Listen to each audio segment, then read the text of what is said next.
Humans are fearful creatures. We cannot lie to our most primal instincts when we feel like something is threatening us.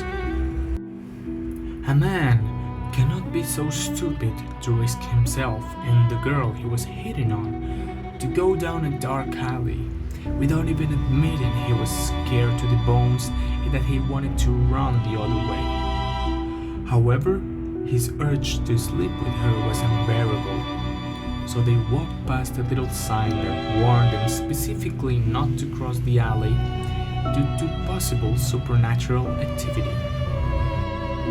As they kept walking, a rotten egg-like smell kept getting worse and worse, and even though it was plain summer and the temperature was over 30 degrees Celsius, his palms were sweating cold.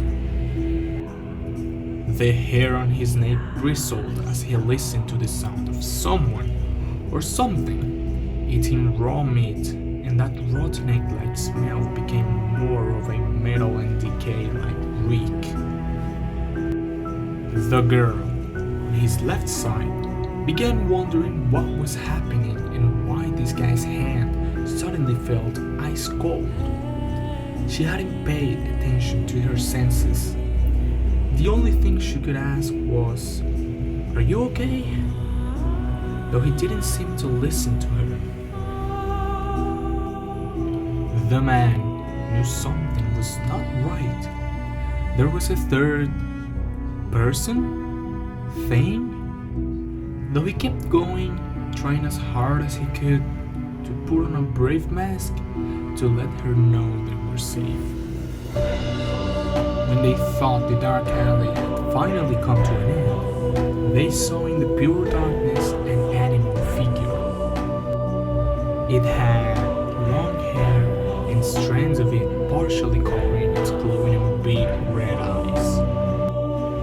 Its long and decaying snout revealed razor-sharp teeth, and hanging there, little bits of flesh from the person it was slowly devouring, slow enough to enjoy every part of that poor old lady. Rumor has it that they were never seen again, nor their remains, nor their belongings. This creature called Osore is a horrible being born from people faking braveness, trying to hide their fear. It is there to show them a true reason to be afraid of. Japanese people are aware of this. This is the reason why they don't try to be fake warriors and don't make people think they are brave when they actually aren't.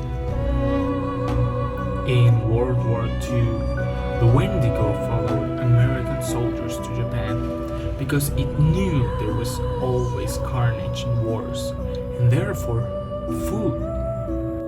On the other hand, a Japanese yokai called Kuchisakeona followed Japanese soldiers to the battlefield for the same reason. These two beings encountered each other once and decided to work together for their own good.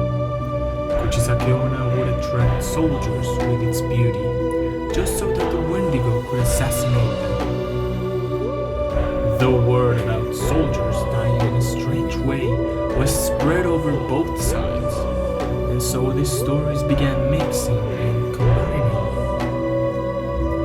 The collective fear from soldiers and their need to hide their fear in a war gave place to a whole new supernatural being, the Osore, and to this day he keeps punishing people who demonstrate fake braveness.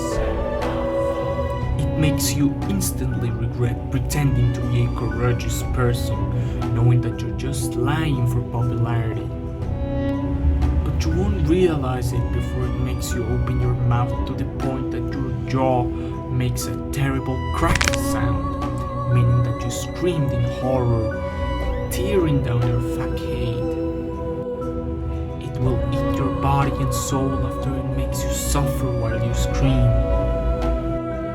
But even knowing this, a man cannot be so stupid to risk himself and the girl he was hitting on to go down a dark alley without even admitting he was scared to the bones and that he wanted to run the other way.